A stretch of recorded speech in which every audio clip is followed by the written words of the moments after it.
I don't know if I'm being re-traumatized, no?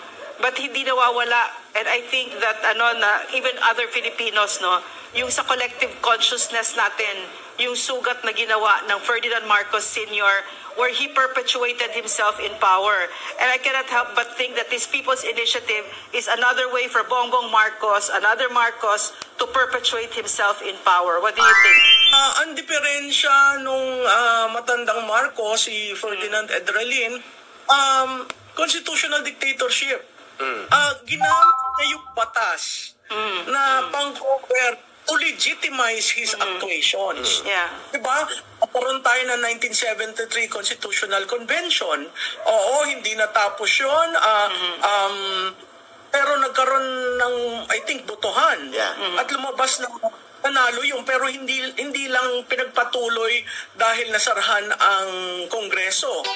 Kasi kahit lumusot itong People's Initiative, questionin at questionin yan. Exactly. Tapos parang nangyayari, pag napasa yung People's Initiative, magkakaroon sila ng listahan ng mga amendment or revision, hindi lingkrarado. Tapos yun na ang pagputohan. Abay, sandali lamang. Hindi ba kasama ang taong bayan sa debate? Sa mga mahahalagang probisyon? Ang aming role ba ay dun lamang sa voting jointly? At klarado ang 3/4 na voting jointly, wala na ang Senado. Itong administrasyon na ito, binangga ang Vice President. Itong administrasyon na ito, binangga ang Senado. Ilang pang institusyon ng ating bansa ang babanggain nyo para matuloy ang nais nyo na hindi nyo naman sinasabi sa taong bayan. Ano ba talaga ang nais nyo? Ang nais nyo ba ay magstay indefinitely? Ang nais nyo ba ay para si Speaker maging Prime Minister? I mean, ilatag nyo na maintindihan ng tao ano ba talaga ang gusto ninyo. Professor? Kasi who's really in control of the reins of government? Isa yan. Do you feel the president? I don't. I feel Mr. Romualdez. When you talk about PCSO, I feel the First Lady. So do you feel the president ruling this country seriously? So akin, sandali lang. Hindi naman kayo nahalal. Ang nahalal namin, ang nahalal ng majority si BBM. Asan si BBM? Kasi kung si BBM lang ang sa tingin ko, kung siya masusunod, diretso lang. Ito ang plano natin. Checklist, check. Pag bumalik ka doon sa SONA, anong na-check? Oo, yung mga legislation, pero nai-implement ba? Yung sinasabi nilang economic provision, sandali lang. Nung panahon ni Duterte, merong amendment of the retail, amendment of the investment law, passing of the public service, 3 na para ng amendment sa saligang batas. Ini-implement nyo. Itong administration na to, merong PPP law. Iniba nila ang public-private partnership. Ini-implement nyo. Bakit hindi natin nararamdaman ang ini-implement yun? Alam mo kung bakit? Well, kung sa tanong mo kay Rick, no, I would like to believe, kasi alam mo, ang prinsipyo dito yung second chances eh. Very rare sa politika ang mabigyan ang isang politiko ng second chance. Lalo na sa sitwasyon na nangyari sa kanila na naalis sila. Hindi stable ang pamamahala. Very erratic. Very erratic, at saka kung titingnan mo on an issue to issue, makikita naman niya yan pwede kayong mag-content analysis. Issue, anong pronouncement, ano nangyari. Ang akin, hindi pa naman huli. Pero sa tingin ko, may ilang interest na nakapaligid sa kanya na ang sense ko, hindi siya inaalaw. O tinutulungan siya at ini-interpret ang gusto niya. Hindi ho kayo ang nahalal. Ang nahalal ho si Pangulong Marcos. Hi guys, magandang araw po sa inyong lahat. Ito naman po muli ang inyong lingkod, si DIY KKB Informative. At ang matutunghayan po natin ngayon ay ang programang Laban Kasama ang Bayan with Miss Lorraine Badoy, Eric Celis at si Ka Franco. At sa pamumuno at pangangalaga ni Pastor Apollo C. Kibuloy. Maraming salamat po, Pastor Kibuloy, sa pag-aalaga ng programang ito at malaking tulong po ito sa ating mga kababayan dito sa Pilipinas. Maraming salamat, Pastor. So, ang kanilang i-interviewin ngayon ay si Miss Malu Digia. Isa po siyang professor, analyst, expert ng politics. So, magaganda po ang kanyang mga sinambit dito at magaganda ang mga tanong ng ating mga news anchor at sinagot po niya ng talaga namang maiintindihan ng bawat isang mamayang Pilipino. So, ito na po at ating pong tunghayan si Laban Kasama ang Bayan at si Miss Malu Digia. So, ito na po. At bago po tayo magsapol guys, ako po muna ay magpapasalamat sa aking mga viewers at lalong-lalo na sa aking mga subscribers na patuloy na sumusuporta sa ating YouTube channel DIY KKB Informative. Maraming salamat po sa inyo. Ito po, simulan na natin. Laban Kasama ang Bayan sa pangangalaga ni Pastor Apollo C. Kibuloy.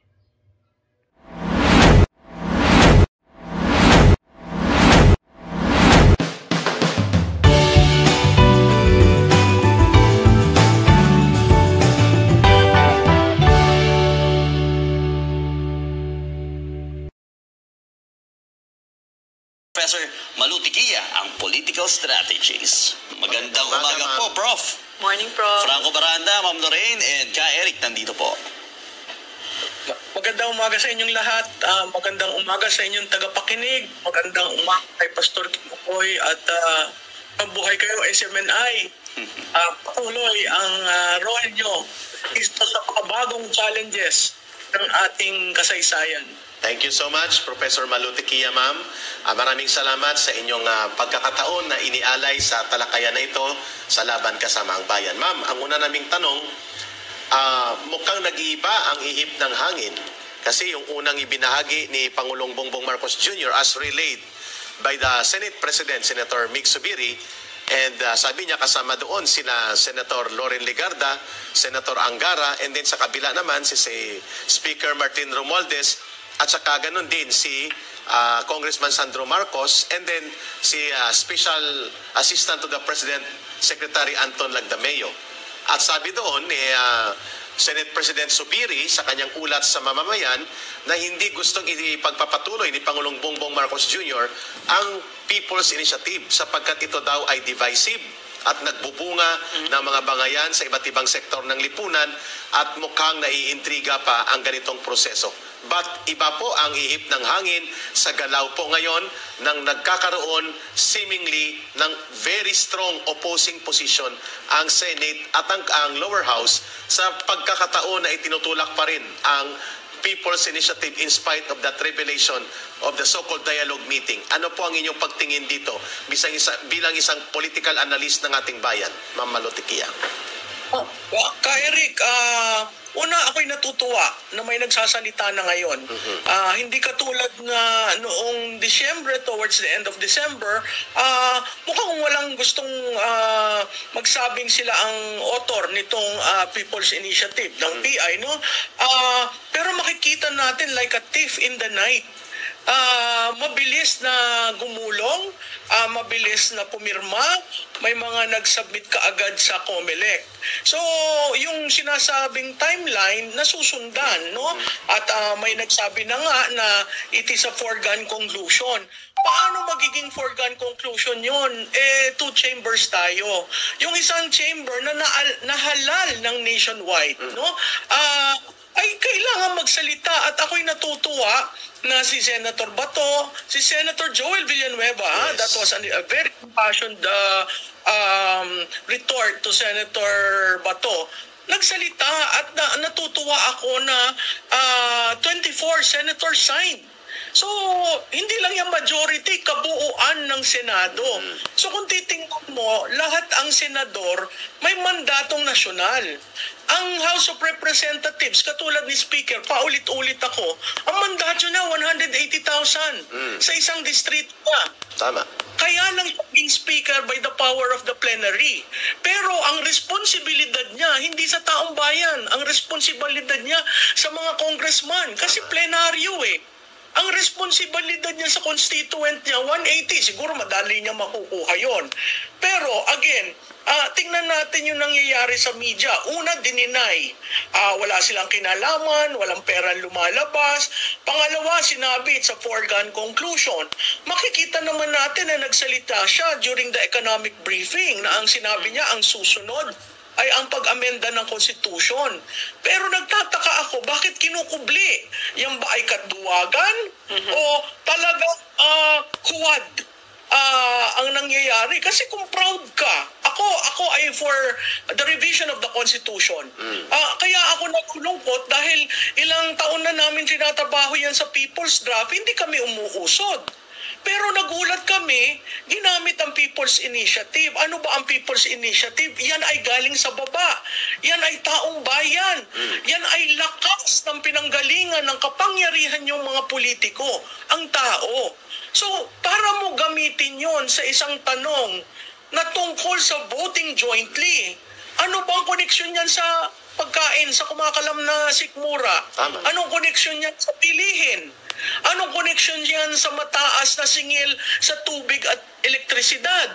Alam mo, itong mga ito, kayang solusyonan ng gobyerno eh. Nakita natin nung nakaraang gobyerno, ang kailangan ng tao sinusolbahan. Head on. Ito parang, basta busy kami sa politika. Basta busy kami sa pagre-restructure ng ating saligang batas. Alam mo, ang nakakalungkot ka, Eric Dan, naglabasan na yung EDSA Puwera at EDSA Puwersa. Pabalik ba tayo dun sa naratibo na ikaw ay dilaw at ako ay hindi dilaw? Komentuhan po. Yun nga po, ang sinasabi ni Miss Digia, ang ating political expert analysis, ay yun nga, yung People's Initiative, guys, talagang manggagaling dapat yan sa taong bayan. Hindi sa kanila.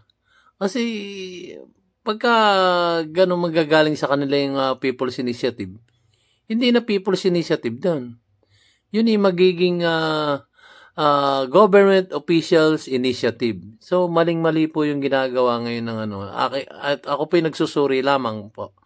So, yun, hindi talaga angkop at maraming nagagalit. Parang hindi nila napapansin na maraming na nagagalit na taong bayan.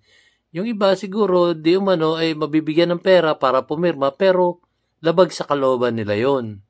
Alam nila yon, kaya lang sa salat sa yaman ng isang mahirap, pikit matang tinatanggap yung di umanong mga perang kanilang pinamimigay at labag sa kalooban lang sila pipirma na lamang doon sa yung iba alam, yung iba hindi. Pero yun, napipilit. Parang kapit sa patalimba. Ganun ang nangyayari, guys eh. So, hindi na ito People's Initiative. Ito'y Government Officials Initiative. Sila po ang may gawa nito. Hindi naman ng tao eh. Dapat sa taong bayan manggagaling ang People's Initiative.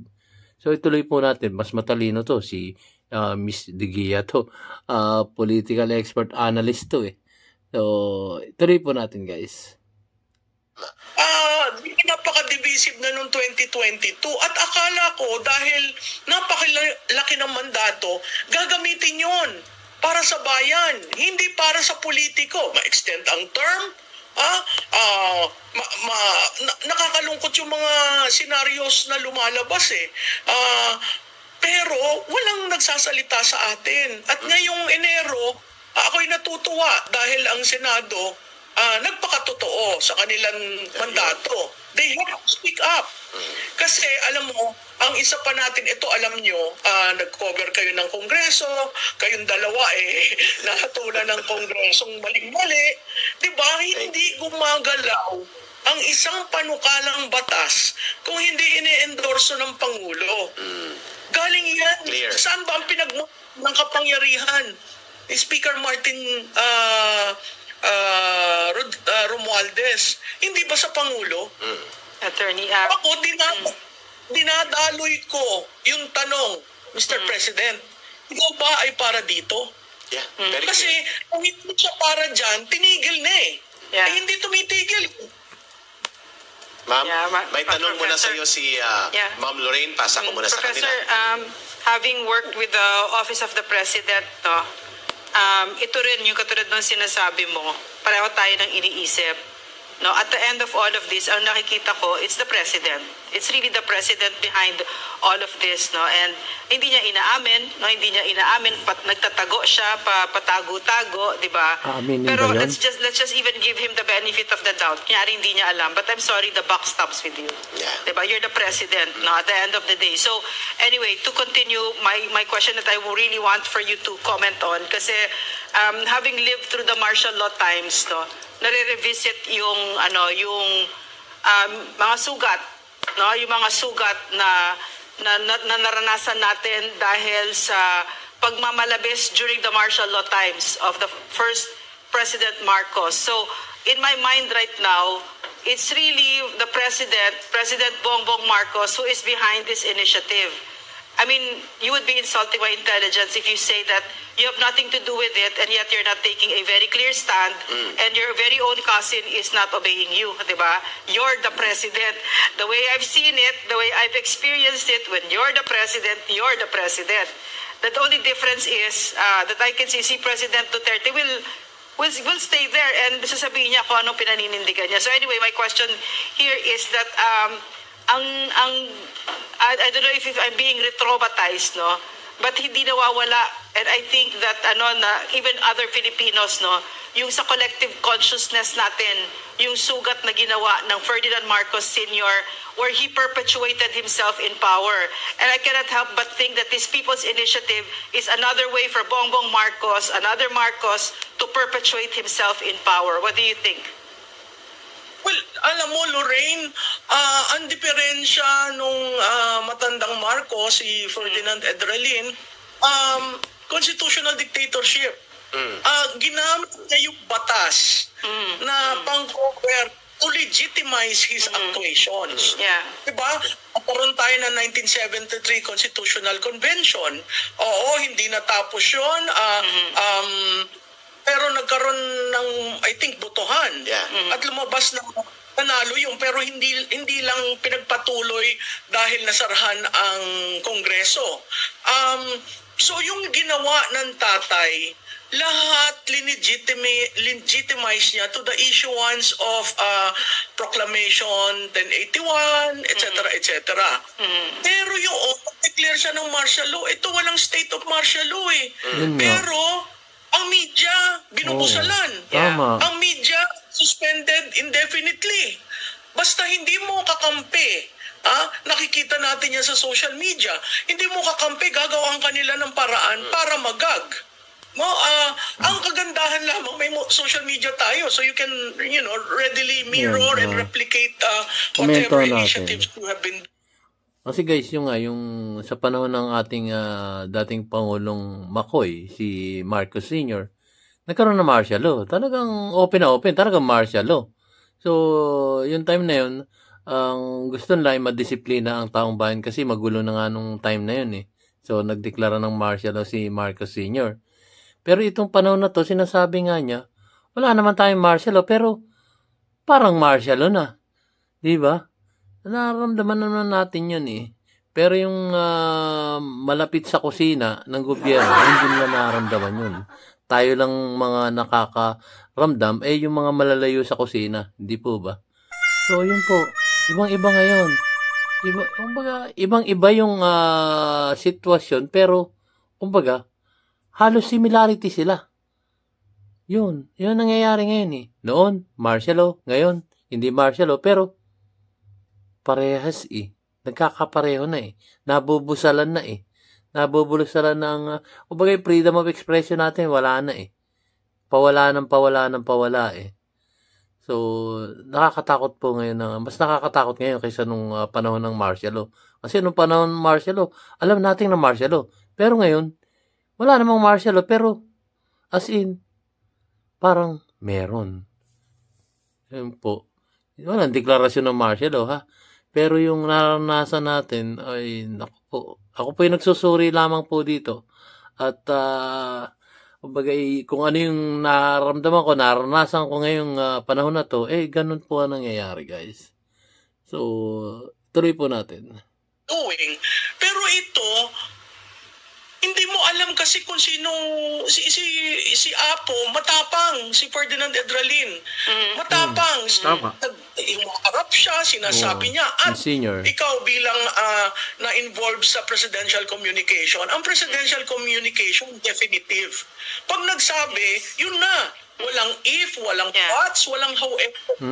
Pero pag pinag-aralan mo paano ang presidential communication ng panahon ng tatay at ngayon, makikita mo yung tatay definite sa mga plans niya. Period. Ito, makikita mo, however, if they come in their personal capacity, sa ICC yan, ibang-iba. However, if it involves economic provisions, ibang-iba. So, parang pagkasabi niya nung isa, ninenegate niya yung isa. Kaya nagkakaguluhan sa ano ba talaga ang gusto ni Presidente. Makikita natin, di pa, ang SONA ang direksyon ng bayan. Ang SONA na nangyayari every year, every July. Wala naman sinabing constitutional change. Pag rinibisita mo yung SONA ni Pangulong Duterte, yung una niyang SONA, may sinabi siya tungkol sa constitutional change doon.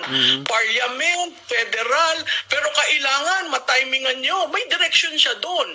So kung sino nagpaplano, nakalagay doon. Ito yung direction natin dito. Abay, dalawang SONA na tayo. Wala naman tayo napapakinggan sa constitutional change. At sinabi nga niya nung kampanya, hindi yan ang mahalaga. Hindi yan ang number one.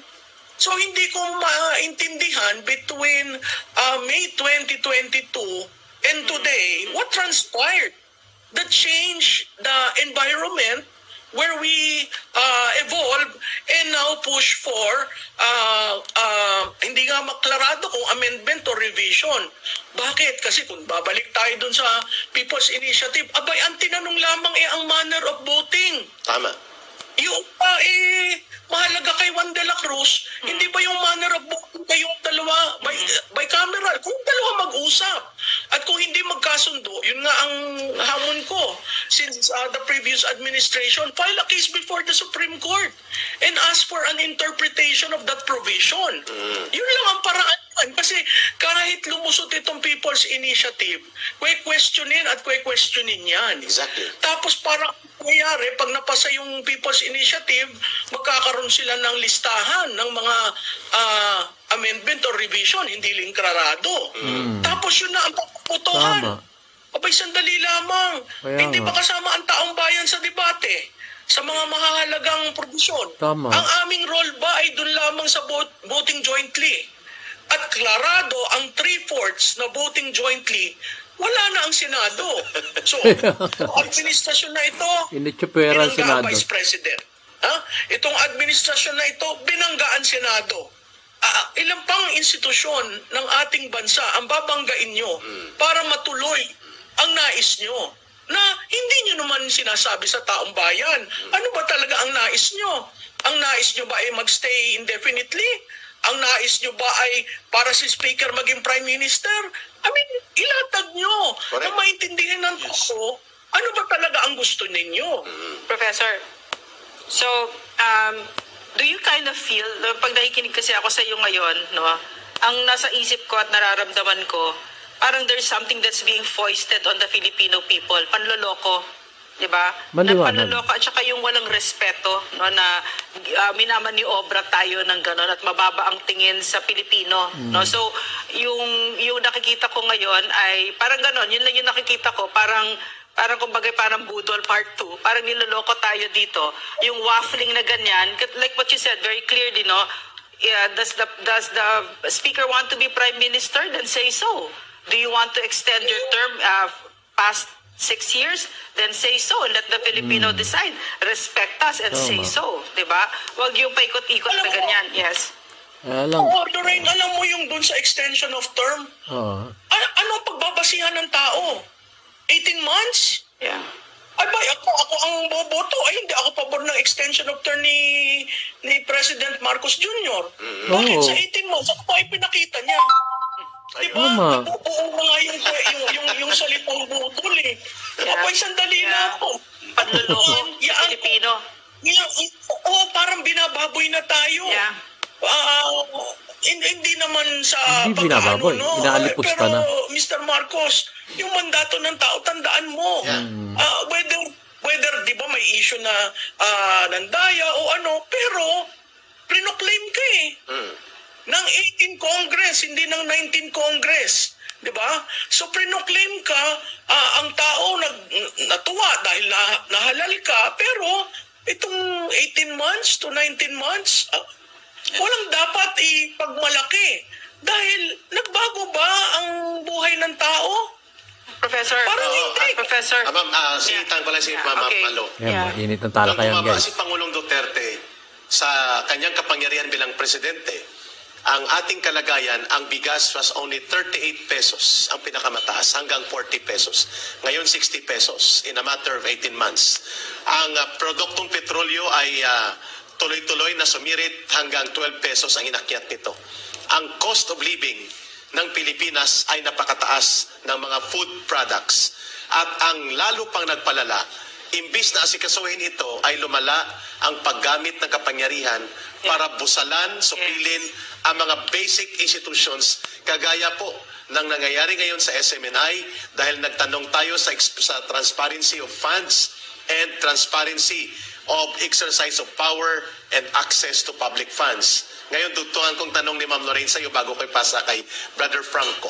Are you seeing the pattern that indeed itong People's Initiative at ang mga maniobra para gamitin ang charter change ay for the purpose talaga na i-concentrate at posibleng magkaroon ng konsentrasyon ng poder sa ilang bloke lamang ng political forces na ngayon ay nasa panig ng nakaupong presidente. Do you see the pattern towards that? Also, Erica, Professor, this is the first time ever that I can remember, apart from the senior, Marcos Senior, where people like us in media were illegally and arbitrarily detained for doing our jobs. Exactly. Our constitutionally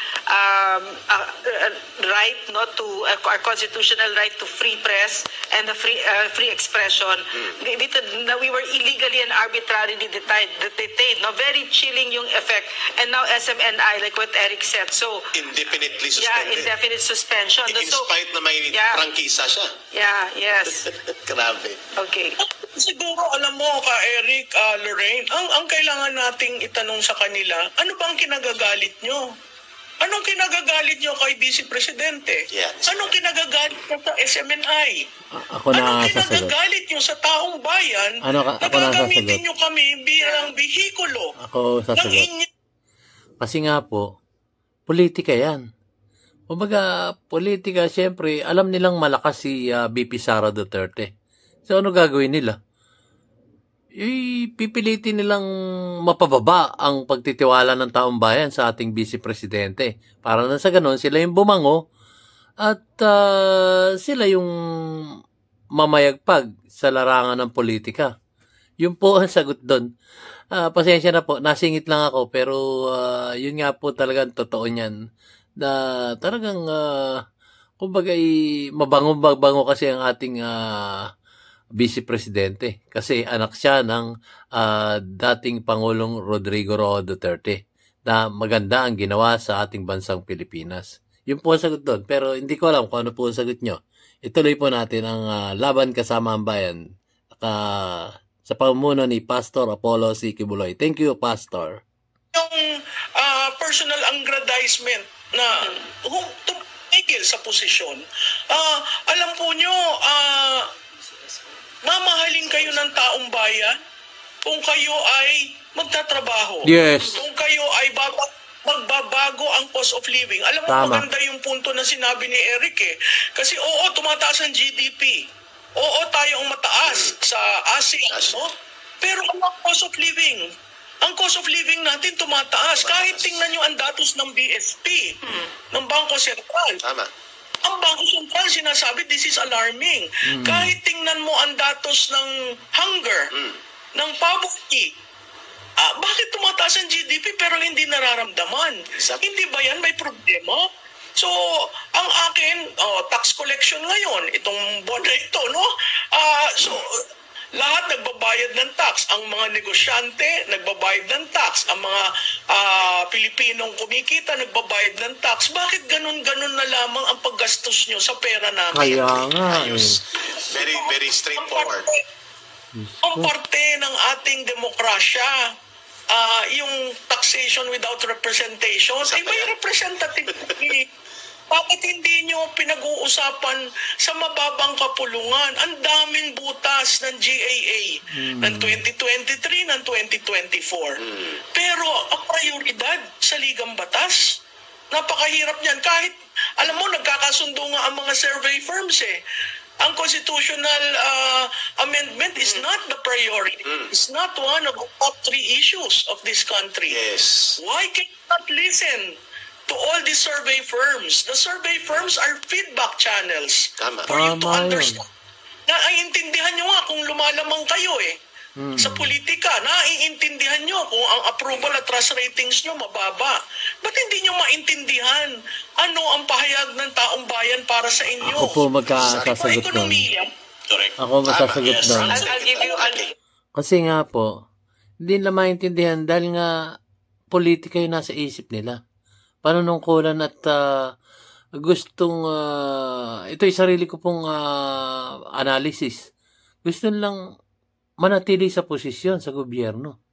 Yun po ang totoo niyan. So, baga, naging ano na sila sorry for the term. Ito po ang sarili kong analisa, parang nagiging ganid na sa posisyon. Diyos ko, mahirap po yun. Kami po ang nahihirapan dito sa ibaba, sa laylayan ng lipunan, na malilit na mamayang Pilipino dito sa Pilipinas. Nakakalungkot po. Sana naman po magbago na kayo, pero I doubt po eh. Mahirap talaga. Panawagan po, magbago na kayo. Nahihirapan na po ang mamayang Pilipino dito sa Pilipinas. Ay, nako. Yung mga opisyalis ng gobyerno na kurakot, malis na lang kayo dyan. Pero ang solusyon yan, guys, pagdating ng eleksyon, maging matalino naman tayo. Ay, tuloy po natin. I'll give you an answer, Professor, that I see. They anong don't answer? care. Yes. Yun. It's different to the people. Yan. Alam mo, yan, Lorraine, nakakalungkot. Yeah. Kasi yung malasakit, parang sinasagasaan ka eh. At pag nagsalita ka, busalan. Pag nagsalita ka, i-take down. Take down. Pag nagsalita ka, gawan mo ng kaso. Yeah. Yun ba ang demokrasya? Hindi. Correct. Di ba? 31 million, 32 million, that's huge. Kaya, Yes, Prof. Prof, gusto ko rin kung yung pagkakataon na ito dahil alam po natin kung gaano kahalaga ang State of the Nation Address. Yung kanyang mga pinapahayag dito, yung direction po ba ng kanyang mga ipinahayag sa SONA ay kanya po bang nasusunod? walang... Bagay po na inyo nabanggit kanina lamang, yung isa lang po dito, ang PI, ay hindi naman po ito inaasahan ng taong bayan at wala rin po sa kanyang binitawang salita. Ano po masabi niyo dito sa direction po ng kanyang mga binibitawan sa SONA at yung mga nangyayari po sa ating bansa? Okay, magandang tanong yan kasi sinagot yan ni Speaker. Ang sabi ni Speaker, tapos na natin ang legislative agenda natin, napasa na natin ang kung baga 10, 8 ang napasa kaagad. Alam mo, tapos meron na tayong panahon para pag-usapan ang People's Initiative. So ang tanong ko, magmula ngayon hanggang sa 3rd SONA ng Pangulo, na malapit na ang election year niya kasi October yung filing. Ang gagawin na lang natin, constitutional change. Alam mo, ang problema dito sa 19 Congress, lalo na sa House, ay parang lahat ng legislation na ni-railroad. Alam mo, ang legislative body, deliberative yan. Deliberative. Ano ba ang deliberative? Matagal pinag-uusapan kasi may mga vested rights. Sa House of Representatives, ang economic power dyan matindi. So lahat yan tinitingnan. Masasagaan ba tayo? Hindi tinitingnan ng taong bayan. Diba? Kaya ang aking call, Sandali lang, siguro malapit naman na ang Ash Wednesday. Mag-unos dili muna kayo, mag-isip-isip, ito ba talaga ang gusto natin? Kasi kung hindi ito at magkakagulo tayo, siguro isipin nyo yung mga taong bumoto sa'yo na hanggang ngayon naniniwala pa sa'yo. Marami nang hindi naniniwala. Based dun sa aming resulta, ang pro-administration kumakaunti, pumupunta sa undecided. Hindi pa lumilipat sa opposition. Dahil opposition hindi pa defined. Pero gusto mo ba yun, yung base mo? Unti-unting nawawalan? Kaya ako, lungkot na lungkot ako kasi akala ko sa ating kasaysayan, ngayon lang tayo nakakuha ng mandatong ganyang kalaki, magbabago ang Pilipinas. Hindi pala, bumalik tayo dun sa inaayawan natin bago si Pangulong Duterte. Yung concentration ng economic power sa iilan at ang political power sa iilan. Ay, mas lalong punta sa kanila. Nung dumating si Presidente Duterte, ako ang against. Kasi sabi ko, ano ba yung hinalal na yan? Nagmumura, walang pakundangan. First 3 years of that president, I was grudgingly. Anong nakita ko yung reform sa frontline, sabi ko, iba ito. Galing. Ito may punto, ito may malasakit. Ito ang una niyang tinaya ng ang kanyang administration sa taong bayan, ma-improve ang serbisyong pamahalaan. So, ang akin, ang sabi ko noon, siguro babalik tayo dun sa magaling magsalita, marunong magsuot ng barong, di ba? Yung the representation of what we traditionally wanted a president. But these days, when you do a focus group discussion, ang unang lumalabas, ang pangalan na Duterte. Nawawalan sila ng taong lumalaban sa kanila. Correct. When you hear that after 6 years, you will always wonder, my God, he only had 16.5 million and this guy got 31 million. Correct. And he cannot realize the impact of such a political capital. Correct. Are you saying, Professor Malotequia, that the president right now is obviously and apparently losing the political capital to unite the country, and dahil dyan, napupunta siya doon sa mga hindi nararapat na direksyon ng pamamahala na inaasahan sa kanyang pagbibigay ng mandato ng 31 million. Are you going to that direction? Yes, Eric. Kasi who's really in control of the reins of government? Isa yan. Do you feel the president? I don't. I feel Mr. Romualdez. When you talk about PCSO, I feel the First Lady. True. So do you feel the president No. ruling this country seriously? Yes. So ang akin, sandali lang, hindi naman kayo nahalal. Ang nahalal namin, ang nahalal ng majority si BBM. Asan si BBM? Ayun. Kasi kung si BBM lang ang sa tingin ko, kung siya ang masusunod, diretso lang. Ito ang plano natin. Checklist, check. Pag bumalik ka doon sa SONA, anong na-check? Oo, yung mga legislation. Pero nai-implement ba? Yung sinasabi nilang economic provision, sandali lang. Nung panahon ni Duterte, merong amendment of the retail, amendment of the investment law, passing of the public service, 3 na para ng amendment sa saligang batas. Ini-implement nyo. Itong administration na to, merong PPP law. Iniba nila ang public-private partnership. Ini-implement nyo. Bakit hindi natin nararamdaman ang ini-implement yun? Alam mo kung bakit nagkaroon tayo ng lull sa internet connection, Brother Franco. Pero napakaganda. Oo, pero napakaganda ng binanggit ni Mama Lou. Yeah. Sinasayang ng Pangulo ng Bansa ang napakataas na political capital and trust of the people that was given to him as a mandate noong 2022 elections, because may dinudugtong siya bilang political analyst. Ang powers of the president are not truly exercised now, seemingly it appears, only by him, but it is shared by people or more powerful than him. At may tinumbok siya kanina, yung iskandalo sa PCSO na parang sindikato ang pagpapatakbo at ginagamit na huthutan ng pondo at ginuguyo sa sugal ang taong bayan, ay mukhang binanggit ni Professor Malotequia, ang asawa ng presidente, lumalabas ang kanyang involvement sa sindikato na ito na online loto. Ganon din ang pinsan, ang Speaker of the House. At nakikita natin ang didma-didmahan na postura ng Presidente hindi nakakatulong dito sa pagtitiwala ng taong bayan if indeed he is still the one in control of the government. Short of saying na ang tanong ngayon ng taong bayan, batay sa talakayan with Professor Malutiquia, is the President still competent and fit to govern? Or are there people or interest group operating behind him, running the affairs of the government? Ma'am Malu, pasensya ka na, we don't want to put words to your mouth. Gusto namin itanong ito sa iyo. Is the President still competent enough and fit to govern for the next years na mga tatlong taon kalahati pa ang kanyang termino, pero nakikita na ng taong bayan na ang interest of power play ang nagpapatakbo ng kanyang pamahalaan, and there is instability on the competence and trust on the President on how to govern properly on the basis of the mandate and on the direction of good governance. What is your take on that? Ako magte-take yan. Ako magte-take. Hindi mo kasi... yun nga po, yung tanong ng ating si Ka Eric Celis ng Laban Kasama ang Bayan.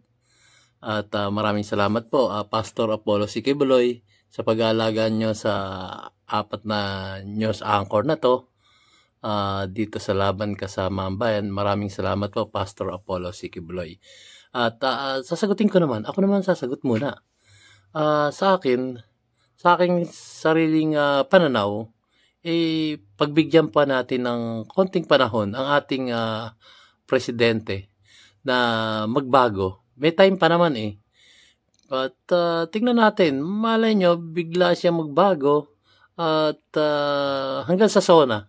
Tingnan natin kung ano yung mga pagbabagong mangyayari. At ako naman naniniwalang magigising siya sa mga ganitong mga napapanood niya, na ang taong bayan nagtatanong na, sagutin na niya. At kumbaga matauhan na siya. Sayang ay binigay sa kanya ng taong bayan para maging presidente.